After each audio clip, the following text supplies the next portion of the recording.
السلام عليكم ورحمة الله وبركاته.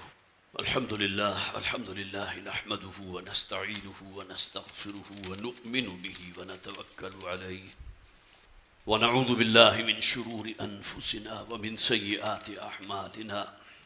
من يهده الله فلا مضل له ومن يضلله فلا هادي له، ونشهد أن لا إله إلا الله وحده لا شريك له، ونشهد أن سيدنا ومولانا محمدا عبده ورسوله، فصلى الله عليه وسلم تسليما كثيرا كثيرا.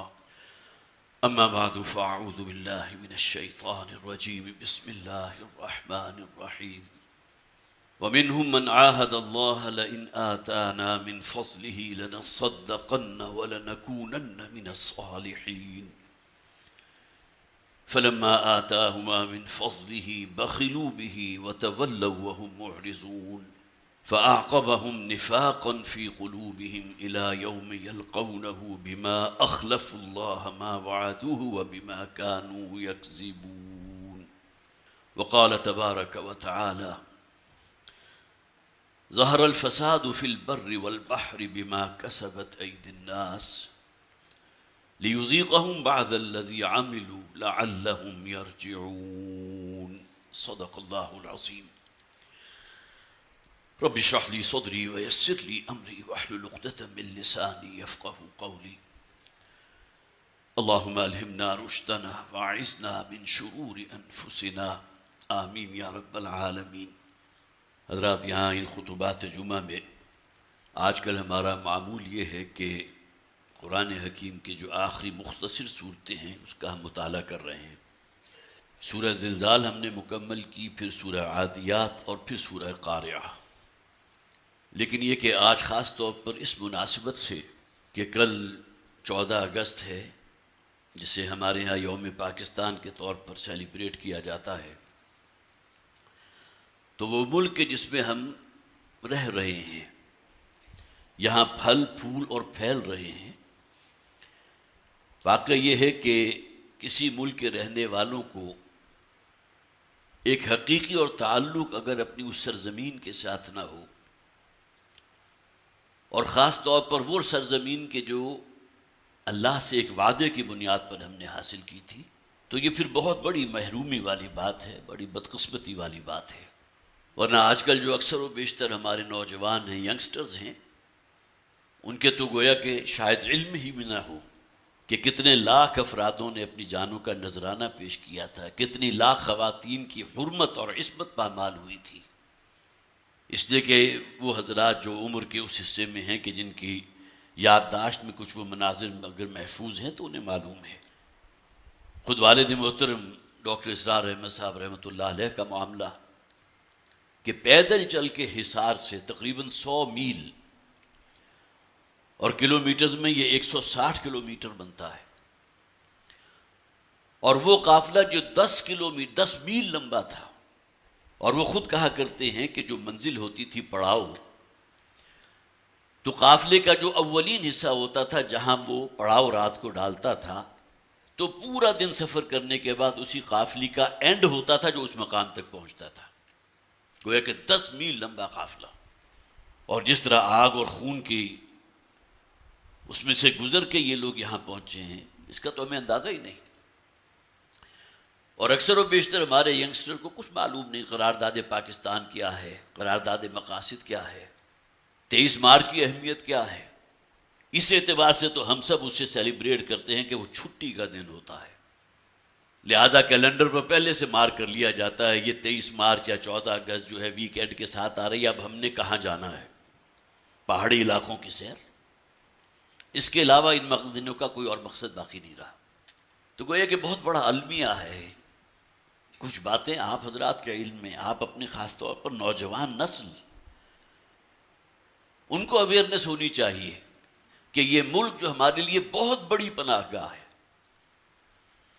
جیسا کہ میں نے عرض کیا کہ یہاں پھلنا پھیلنا اور پھولنا، کتنے ہی لوگ ہیں جو اس بات کی گواہی دیتے ہیں کہ اگر یہ پاکستان ہمیں میسر نہ آتا اور وہ گریٹر جو ہندوستان ہے وہی باقی رہتا تو ہم شاید کوئی خاکروب ہوتے یا کوئی موچی کی دکان لگا کر بیٹھا ہوتا یا چھوٹے سے کریانے کا کوئی ڈھابا لگا کر بیٹھا ہوتا.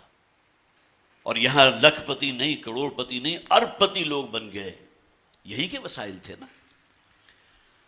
لیکن اس درجے لا تعلقی کہ کوئی ہسٹری جو ہے علم ہی نہیں. اور میں واقعتاً کوئی ہسٹری کا طالب علم نہیں ہوں، لیکن بہرحال میری تاریخ پیدائش 10 دسمبر 1955 ہے. 1947 کو پاکستان وجود میں آیا تھا، لیکن یہ کہ بہرحال ان مواقع پر تو میں موجود نہیں تھا، لیکن کچھ نہ کچھ احساس ضرور ہے. دوسری بات یہ ہے کہ قرآن حکیم کا اگر آپ مطالعہ کریں گے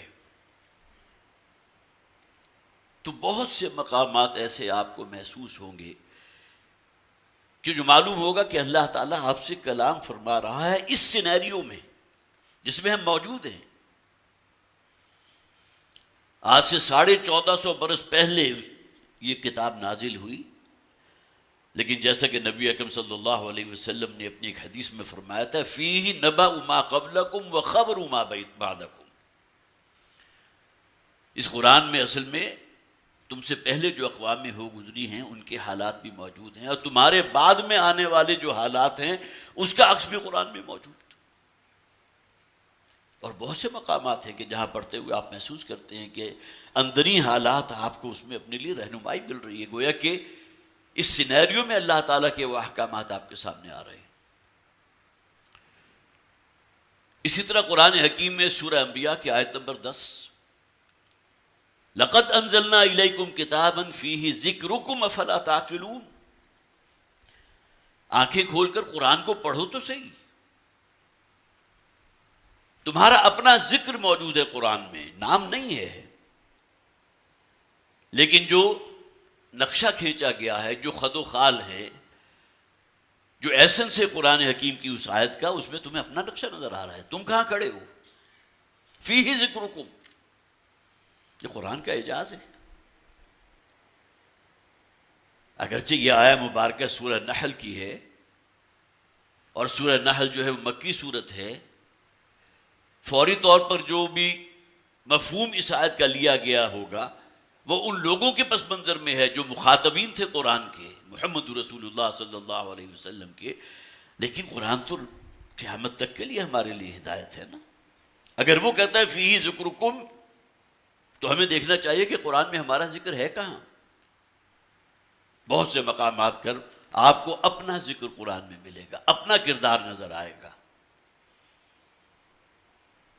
افتؤمنون ببعض الکتاب وتکفرون ببعض. کیا تم اللہ کی کتاب، اللہ کی شریعت کے کچھ حصے پر عمل کرتے ہو، کچھ کو مانتے ہو، تسلیم کرتے ہو، اور اسی قرآن کا حکم زندگی کے دوسرے شعبوں میں اسے پاؤں تلے رونتے ہو. کس کا ذکر ہو رہا ہے؟ میرا اور آپ کا ذکر ہو رہا ہے. کیا ہمارا طرز عمل یہ نہیں ہے جسے عام طور پر کہا جاتا ہے میٹھا میٹھا ہپ اور کڑوا کڑوا تھو؟ نماز پڑھنے میں ٹھیک ہے، 5 وقتہ نماز کے نظام پر بھی قائم ہے، آپ نے دین کا ایک بنیادی تقاضا پورا کیا، لیکن کیا اسی اللہ نے حکم نہیں دیا معاشرت کے اندر سدھار پیدا کرو، اپنی معاش میں سدھار پیدا کرو، اپنی کمائی کا جائزہ لو، کہیں کوئی حرام شے تو شامل نہیں ہے؟ تو 20 نہیں سینکڑوں آیات قرآن حکیم کی ہیں کہ جو گویا کہ ہمارے سامنے ہماری اپنی تفصیل ہے، اپنی تصویر موجود ہے، ایک آئینہ نصب کر دیا گیا. یہود اور نصارہ کا ذکر ہے بکثرت بطور نشان عبرت مسلمانوں کے لیے کہ تم سے پہلے یہ قومیں تھیں جو اپنے آپ کو بڑا محبوب سمجھتی تھی اپنے رب کا، اللہ کا، لیکن کیا انجام ہوا ان کا؟ یہودیوں پر جو اللہ تعالیٰ کے عذاب کے کوڑے برسے، ذلت اور مسکنت ان پر تھوپ دی گئی، وہ نتیجہ تھا ان کے جرائم کا کہ شریعت کے جو احکامات تورات میں دیے گئے تھے اسے پرکاہ کے برابر کوئی وقت نہیں دی. ہاں بائبل کو چومتے بھی تھے، اس کا بڑا عزت اور احترام بھی کرتے تھے، اسے پڑھتے بھی تھے، لیکن اگر معاملہ کہیں قرآن حکیم کے ساتھ مسلمانوں کا آج یہی ہے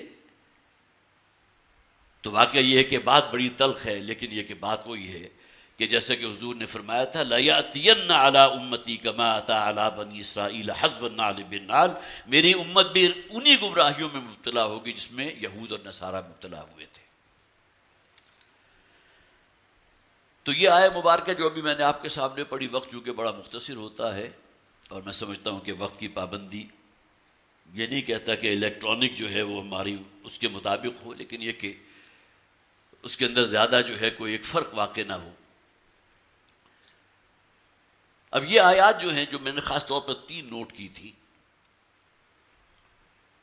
سورہ توبہ کی آیت نمبر 75، 76 اور 77، مضمون ایک ہے، تینوں آیات ایک دوسرے سے منسلک ہیں۔ وَمِنْهُمْ مَنْ عَاهَدَ اللَّهَ، ان لوگوں میں کچھ ایسے بھی ہیں جو اللہ سے ایک عہد کرتے ہیں، وعدہ کرتے ہیں، لَإِنْ آتَانَا مِنْ فَضْلِهِ، اگر اللہ نے ہمیں اپنے فضل سے نواز دیا، ہماری دعاؤں کو قبول فرمایا، ہم پر رحمت فرمائی، لَنَكُونَنَّ مِنَ لَنَصَّدَّقَنَّ وَلَنَكُونَنَّ مِنَ الصَّالِحِينَ، تو ہم لازماً صدقہ و خیرات کریں گے اور نیکوکار لوگوں میں سے بن جائیں گے۔ فَلَمَّا آتَاهُمَا مِنْ فَضْلِهِ آتَاهُمْ مِنْ فَضْلِهِ، اور جب اللہ تعالیٰ نے ان لوگوں کو جنہوں نے وعدہ کیا تھا اللہ سے، عہد کیا تھا، تو اس کو پورا کر دیا، اپنے فضل اپنی رحمت میں سے ایک وافر حصہ ان کو عطا فرما دیا۔ بخلوا به، وعدہ کیا کیا تھا ہم صدقہ و خیرات کریں گے، بخل سے کام لیا، وتولوا، اور اپنا رخ پھیر لیا، مکر گئے اس وعدے سے۔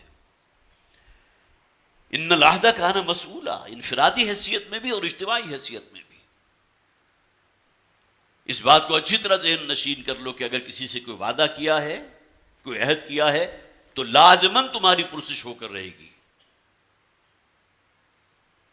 اب اسی کے سوٹی کو اگر ہم لے کر اپنے ہاتھ میں نکل جائیں، معاشرے کا جائزہ لیں، تو کتنے لوگ ہوں گے، کیسے کیسے تلخ تجربات آپ کو ہوتے ہیں۔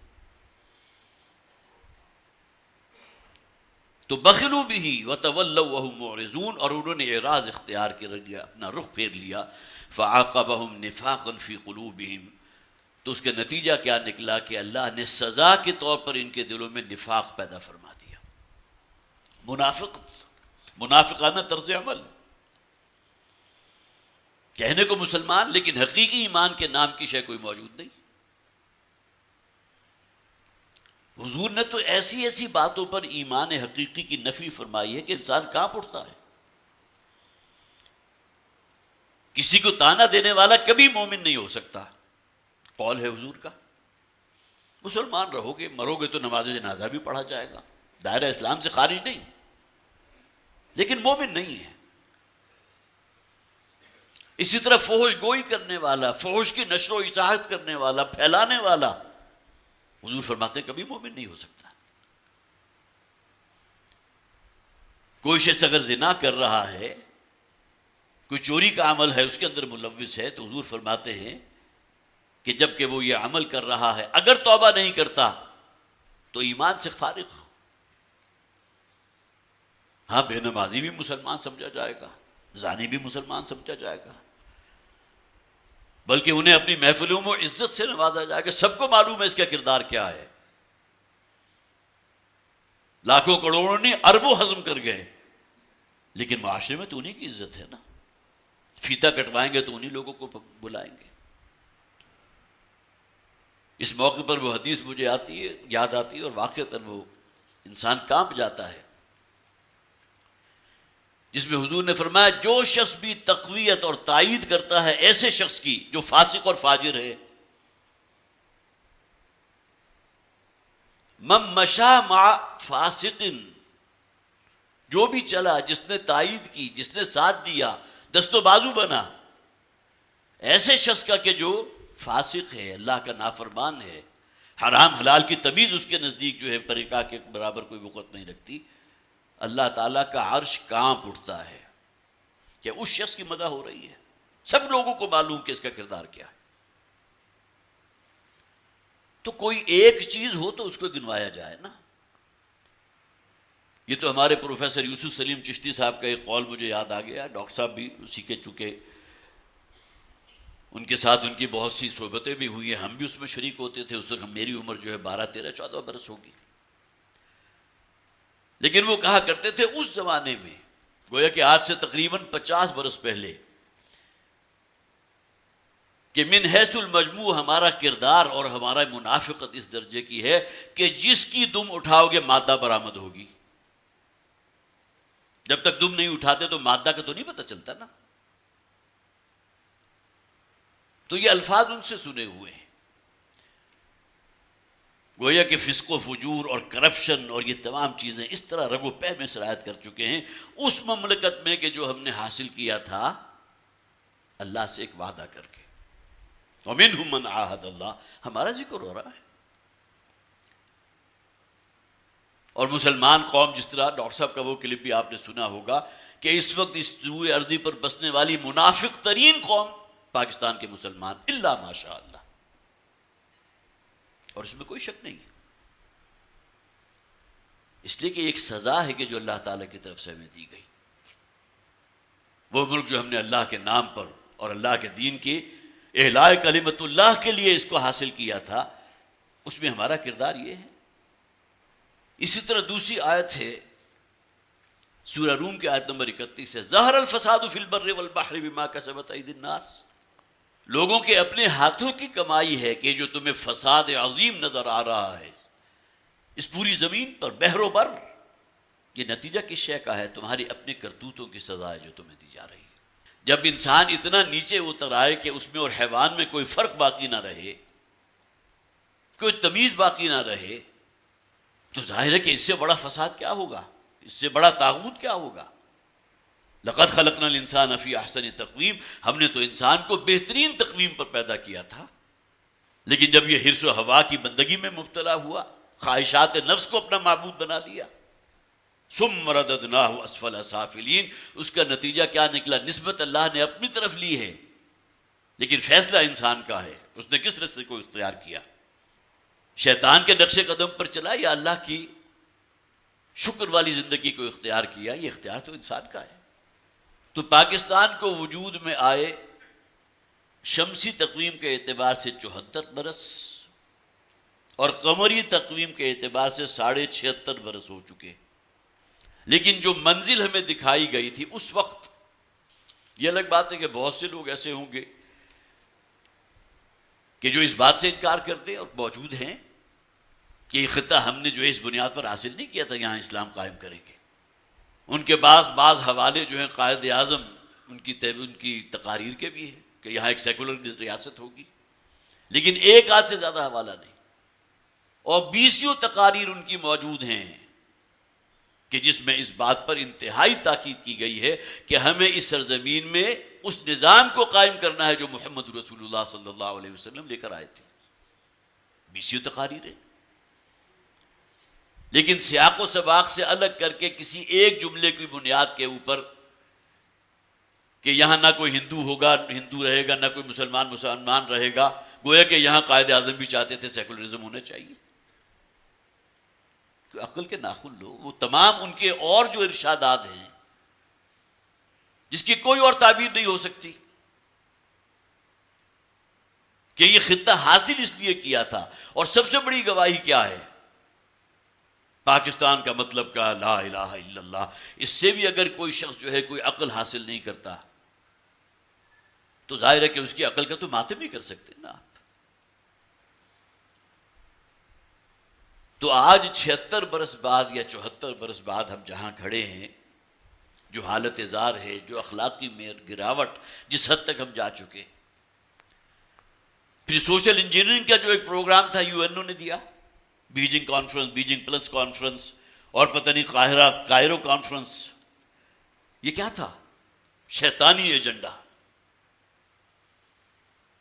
اور جو لوگ بھی اپنی گردن نکال جو ہے جھکائے کھڑے ہوئے ہیں UN کے احکامات کے سامنے، وہ اس پر عمل کر رہے ہیں. اگر ہم اپنے معاشرتی نظام کا جائزہ لیں تو شرم، حیا، عفت، عصمت نام کی کوئی شے اگر آج سے 20 برس پہلے کچھ موجود بھی تھی تو آج کتنی ہے؟ اپنے بازاروں کا جائزہ لے لیجئے، اور وہ جو پارٹیز ہوتی ہیں ہمارے ہاں مختلف موقعوں کے اوپر، اس کا جائزہ لے لیجئے، اخبارات کا مطالعہ کر لیجئے۔ یہ مخلوط معاشرت کے جس کی طرف ہم، جسے آپ کہیے کہ اندھا دھند مغرب کی تقریب میں بڑھتے چلے جا رہے ہیں، اس کا جو ہولناک انجام ہونے والا ہے، جس کی کھلی تصویر ہے مغرب کا معاشرہ، اسی انداز میں لے کر چاہتے ہیں کہ یہ معاملہ پوری دنیا کے اوپر پھیل جائے۔ یہ ون ورلڈ آرڈر جو ہے، ون کرنسی ہو، یہ تمام چیزیں کس جانب نشاندہی کر رہی ہیں؟ وہ یہود کا ایجنڈا، اس لیے کہ یہود وہ قوم ہے کہ جس کو بہرحال نبی اکرم صلی اللہ علیہ وسلم کے زمانے میں بھی جس طرح انہیں بے دخل کیا گیا تھا، ان کی اپنی غداری کی وجہ سے، تو ان کے دل کا ناسور تو ہے۔ یہودیوں اور عیسائیوں کا اگر آپ کہیے کہ ٹارگٹ نمبر 1 کون ہے؟ مسلمان۔ ان کا بیڑا غرق کرو، اخلاقی پستی میں انہیں نیچے سے نیچے پاتال تک پہنچا دو، یہ ان کا ایجنڈا ہے۔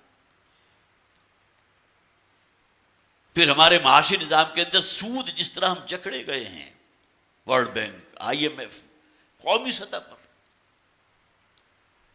اور پھر نچلی سطح پر آئیں گے تو ہمارے ہاں سیونگ اکاؤنٹس کا جو ایک جال بچھا ہوا ہے، تو کہا یہ جاتا ہے کہ جتنا سود سیونگ اکاؤنٹس کے ان اکاؤنٹ ہولڈرز کو دیا جاتا ہے جن کے اپنے سیونگ اکاؤنٹس ہیں، اگر اس سود کی مقدار کا آپ تعین کریں گے تو 3-4 سال کے اندر اندر آپ کے تمام قرضے جو ہے وہ پورے ہو سکتے ہیں۔ یہ سود خور تو یہاں بھی بیٹھے۔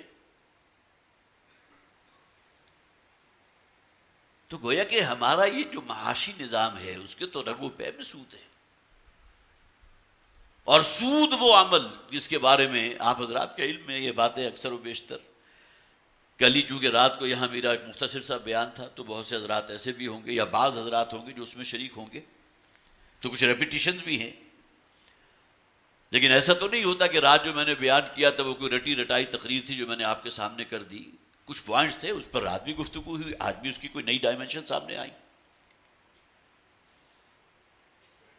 تو بہرحال قصہ مختصر یہ ہے کہ یہ ملک جو ہم نے اسلام کے نام پر حاصل کیا تھا، اس کی بقا کا دار و مدار اس وعدے کے ایفا پر ہے جو ہم نے اللہ سے کیا تھا۔ انفرادی اعتبار سے اس میں کوئی شک نہیں، پاکستان میں اسلامی نظام آتا ہے نہیں آتا مجھ سے نہیں پوچھا جائے گا، یہ پوچھا جائے گا کہ تم کیا ہو، تم نے اپنا کردار کیا ادا کیا، تم نے اپنے جسم پر اسلام کتنا کچھ نافذ کیا، حدود اللہ کی پابندی کی یا نہیں کی، حرام حلال کی کوئی تمیز برقرار رکھی یا نہیں رکھی۔ یہ تو اس دنیا میں آنکھیں بند ہوتے ہی وہ عالم آخرت، عالم برزخ شروع ہوگا تو وہ ریفلیکشن ہے اس کی۔ تو مجھے اور آپ کو اپنی فکر اس اعتبار سے کرنی ہے، کلہم آتیہ یوم القیامۃ فردا، کہ قیامت کے دن ہر شخص کو انفرادی حیثیت میں جواب دہی کرنی ہوگی۔ حضرت نوح علیہ السلام 950 برس اگر لگے رہے، دعوت دیتے رہے، اور آپ پر ایمان لانے والوں کی تعداد 20، 25، 27 سے زیادہ نہیں تھی، تو اس میں حضرت نوح کا تو کوئی قصور نہیں تھا نا، یہ تو اس معاشرے کی بدبختی تھی، اور بدترین قسم کے عذاب سے وہ پورا کا پورا معاشرہ جو کفر اور سنڈاس پر مشتمل تھا اس کا خاتمہ کر دیا گیا۔ اسی دنیا میں انہیں نقد سزا مل گئی، لیکن یہ دنیا جو ہے یہ سزا کے لیے خود مکتفی نہیں ہے، مکافات عمل جس کا نتیجہ آخرت میں نکلے گا۔ لہم فی الدنیا خزی ولہم فی الآخرۃ عذاب شدید، اس دنیا میں تو تباہی اور ذلت اور رسوائی کی موت انہیں ملی، لیکن آخرت میں شدید ترین عذاب ان کا منتظر ہے۔ اس آخرت کا بھی ہمیں کوئی فکر ہے یا نہیں ہے؟ تو اپنے اوپر اللہ کے اس دین کو، اللہ کی شریعت کو نافذ کرنا، آپ کا دائرہ اختیار گھر کی 4 دیواری جس کے آپ فرما روا ہیں۔ کلکم راعی و کلکم مسئول عن رعیتہ، یہ باتیں ہمارے ذہن سے اوجھل ہو جاتی ہے۔ ہر شخص ذمہ دار ہے جو اس کے ڈپینڈنٹس ہیں، جو ایک چھوٹی سی ریاست ایک گھر کی شکل میں وجود پا چکی ہے، جس کے سربراہ آپ ہیں۔ آپ نے اگر اپنی آنکھیں بند کر لی اور کوئی فکر ہی نہیں کہ گھر کے اندر کیا ہو رہا ہے، تو ظاہر ہے کہ مسئولیت آپ سے ہوگی۔ وَكُلُّكُمْ مَسْئُولٌ عَنْ رَعِيَّتِهِ، اور تم میں سے ہر شخص جو ہے اس سے سوال کیا جائے گا اس کی رعیت کے بارے میں۔ اور میری اور آپ کی رعیت کیا ہے؟ ہمارا گھر، ہمارے بچے، ہمارے ڈپینڈنٹس، ہماری بیوی۔ پھر یہ کہ یہ دین جو اللہ نے دیا تھا صرف اس لیے نہیں تھا کہ آپ خود نیک بن جائیں، اپنے گھرانے کو نیک بنا لیں۔ الارض للہ والحکم للہ، یہ زمین اللہ کی ہے اور اس زمین پر بالادستی اللہ کے حکم کی ہونی چاہیے، ورنہ تو دعوت و تبلیغ ہی میں نبی اکرم صلی اللہ علیہ وسلم اپنی پوری زندگی گزار لیتے اور ایک صالح معاشرہ وجود میں آ جاتا۔ آپ کو تو ضرورت نہیں تھی گھوڑے کی پیٹھ پر ننگی تلوار ہاتھ میں لے کر کفر کے مقابلے میں نکلنے کی۔ اگر دین صرف اسی حد تک ہوتا کہ خود نیک بن جاؤ، بلکہ گویا کہ اس پاکستان کی بقا اور پاکستان کا استحکام، اس کے لیے لازمی تقاضا یہ بھی ہے کہ اللہ سے کیے ہوئے اس وعدے کو پورا کرو۔ اپنی ذات کی حد تک اللہ کے ہاں آپ جو ہے معذور ہو جائیں گے۔ ایک شخص جو ہے خود اللہ کا بندہ بنا ہوا ہے، اس نے اپنی جو زیر اختیار جو لوگ تھے، جو بھی اس کی رعیت تھی، جو اس کے گھر والے تھے، ان کو جو ہے نیک کام پر لگا دیا، جو ان کے لیے صدقہ جاریہ بن گئے۔ اب تو صورت یہ ہے کہ بہت سی اولاد جو ہے اپنے باپ کے لیے، اپنے والدین کے لیے صدقہ جاریہ نہیں بلکہ سیئہ جاریہ بن جاتی ہے۔ اولاد کی صحیح تربیت ہی نہیں کی، دین کا کوئی شعور ہی پیدا نہیں کیا، اور نتیجہ یہ کہ وہ اولاد جن رستوں کے اوپر چلی اور اس کے نتیجے میں جو بدنامی مول آئی، کیا اس کا حصہ اس کے والدین کو نہیں پہنچے گے؟ صدقہ جاریہ ہے تو اس کے اپوزٹ بھی ہے پھر معاملہ۔ اور یہاں ظاہر ہے کہ اس ملک میں جہاں اللہ کا دین قائم ہونا چاہیے، اس کے لیے کوئی عملی جد و جہد بھی تو ہونا۔ وہ جو 3 سٹیجز ہیں کہ خود اللہ کے بندے بنو، اپنے معاشرے میں، اپنے اہل و عیال میں حق کی دعوت دو، امر بالمعروف نہی عن المنکر، اور پھر یہ کہ اس دین کو قائم کرنے کے لیے کہ عملی جد و جہد میں بھی حصہ لو۔ یہ تیسری منزل تو بہت اونچی ہے، اکثر و بیشتر اس کی طرف انسان کا کنونس ہو جانا اور اس کے لیے اپنے آپ کو وقف کر دینا بہت مشکل کام، لیکن بہرحال تقاضا تو ہے۔ اگر ہم یہ سمجھتے ہیں کہ پاکستان کی بقا اور استحکام جو ہے اس کا دار و مدار اللہ سے کیے ہوئے اس وعدے کی تکمیل کی صورت میں ہوگا، تو اس کا لازمی تقاضا ہے۔ اور ظاہر ہے کہ اس کام کے لیے ڈاکٹر صاحب نے انجمن خدام القرآن قائم کی تھی 1972 میں، 1975 میں تنظیم اسلامی قائم ہوئی۔ اگر ایک فورم وہ تھا کہ جہاں تخلیقی کام ہو رہا ہے، تعلیمی تدریسی کام ہو رہا ہے، نشر و اشاعت کا کام ہو رہا ہے، تو دوسرا اس کی ڈائمنشن جو ہے تنظیم اسلامی بھی ہے۔ ایک ایسی جماعت ہو جو کم سے کم کوشش تو کرے۔ اگر پوری قوم سوئی ہوئی ہے تو کچھ لوگ تو ایسے ہوں جنہیں معلوم ہو کہ ہم نے اللہ سے وعدہ کیا تھا، اسے پورا کر رہا ہے، اس کے لیے کوئی منظم جد و جہد کی جائے۔ ورنہ یہ ملک جو جیسا کہ میں نے عرض کیا تھا جہاں ہم پھل رہے ہیں، پھول رہے ہیں، پھیل رہے ہیں، اس حوالے سے گویا کہ اس ملک کی عافیت ہوگی تو ہماری عافیت ہوگی۔ اور اگر وہ رستہ ہم اختیار نہیں کرتے جو صحیح رستہ ہے، جو اللہ کی رضا حاصل کرنے کا رستہ ہے، جو اپنے اس وعدے کو پورا کرنے کا رستہ ہے، تو ظاہر ہے کہ پھر اس کا انجام وہی ہوگا کہ جس طرف اس وقت یہ کشتی بہہ رہی ہے۔ اللہ تعالیٰ اس انجام سے ہمیں بچائے، اور یہ جو بہت بڑی نعمت اللہ تعالیٰ نے اس ملک کی شکل میں ہمیں دی ہے، اس کا کچھ حق ادا کرنے کی ہمیں توفیق عطا فرمائے۔ پریس ریلیز کو بھی خاص طور پر میں چاہتا ہوں، چونکہ اسی عنوان کے تحت ہے، اس کا عنوان ہے حقیقی معنوں میں یوم آزادی منانے کے لیے نظریہ پاکستان کی عملی تعبیر لازم ہے۔ اب نظریہ پاکستان کی اصطلاح کتنے لوگ اس پہ پوری طرح اویئر ہوں گے؟ وہ نظریہ تھا کیا؟ کیوں ہم نے یہ ملک حاصل کیا تھا؟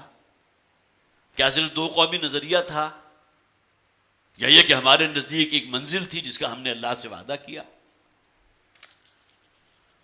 تو اب میں اس کی عبارت پڑھ رہا ہوں۔ تنظیم اسلامی کے امیر شجاع الدین شیخ صاحب نے 14 اگست کے موقع پر اہل پاکستان کے نام اپنے پیغام میں کہا کہ ہم 14 اگست پر عوام کی خوشیوں میں شریک ہیں، لیکن معاشی، سیاسی اور سماجی مسائل کے انبار ان خوشیوں کے اوپر اثر انداز ہو رہے ہیں۔ ہماری رائے میں اگر قرارداد مقاصد پر خلوص دل اور نیک نیتی سے عمل کیا جاتا، قرارداد مقاصد کیا تھی؟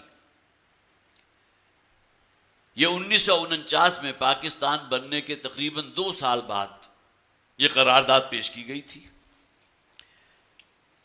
اور ظاہر ہے اس میں کیا بات طے کی گئی تھی؟ یہاں وہ قانون بنے گا جو اللہ اور اللہ کے رسول کے حکم کے تابع ہوگا۔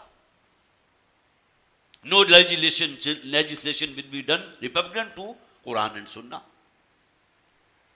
یہ ایک اصولی بات طے کر دی گئی۔ لیکن اس کے بعد پھر جو کچھ ہوا، اور تقریباً 2 سال کا جو انتظار کیا گیا، اور 1951 میں 1949 میں یہ قرارداد مقاصد پیش کی گئی تھی، اور 1951 میں 31 جید علماء جتنے بھی مسالک ہیں پاکستان میں، ان کے جو ٹاپ کے لوگ تھے، ان کے متفقہ جو ہے وہ 22 نکات پر مشتمل جو ہے ایک تحریر پیش کی گئی تھی، اور اگر اس کے مطابق پاکستان کو حقیقی اسلامی فلاحی ریاست بنا دیا جاتا تو آج پاکستان یوں ہر قسم کے خطرات میں گھرا ہوا نہ ہوتا۔ ظاہر ہے کہ وہاں ان اصولوں کی بنیاد پر آگے بہت سی تجاویز دی گئی تھی کہ یہ خطہ جو ہم نے حاصل کیا اللہ سے ایک وعدے کی بنیاد پر، تو یہاں یہ ہونا چاہیے، یہ ہونا چاہیے، اور تمام مسالک کا اس کے اوپر اتفاق تھا۔ اب بھی وقت ہے ہم اگر اپنے طرز عمل پر نظر ثانی کریں، ماضی میں نفاذ اسلام کے حوالے سے جو غفلت اور کوتاہی برتی گئی ہے اسے دور کیا جائے، اور تحریک پاکستان کے دوران اللہ تعالیٰ سے کیے ہوئے وعدے کا ایفا کریں، تو امکان ہے کہ یہاں ہماری نجات کی کوئی صورت ممکن ہے۔ اگرچہ پاکستان میں نفاذ اسلام ہمارے ایمان کا تقاضا ہے، لیکن ان حالات کا منطقی اور عملی تقاضا بھی اس کے سوا کچھ نہیں کہ ہم اپنی اصل کی طرف لوٹیں اور تمام غیر اسلامی اور غیر شرعی قوانین کو ختم کریں، اور استحکام پاکستان کے لیے اسلام کے نظام عدل اجتماعی کو مملکت خداداد پاکستان میں نافذ کرنے میں مزید تاخیر نہ کریں۔ نجات کی صرف یہی شکل ہے۔ لیکن یہ کہ بہرحال ہمارے حکمران ہوں یا ہمارے پارلیمنٹ میں جو لوگ وہاں پہنچ چکے ہیں، ان کی پرائرٹیز کیا ہیں، وہ کن کن کے زیر اثر ہیں، بڑے تلخ حقائق ہیں، لیکن گراؤنڈ ریئلٹیز تو یہ ہیں۔ ان حالات میں گویا کہ ہمیں اپنا فرض جو ادا کرنا ہے، جیسا کہ میں نے عرض کیا تھا، اپنے اعتبار سے خود اللہ کی بندگی اختیار کرنا، اور پھر یہ کہ اس دین کا، اس پیغام کے لوگوں کو تک پہنچانا، اور پھر اس کو عملی شکل میں قائم کرنے کے لیے کسی نہ کسی جو ہے عملی جد و جہد کے اندر شریک ہونا، یہ ایک لازمی تقاضا ہے کہ جو ہمیں ادا کرنا چاہیے، ہمیں ادا کرنا چاہیے، ہمیں ادا کرنا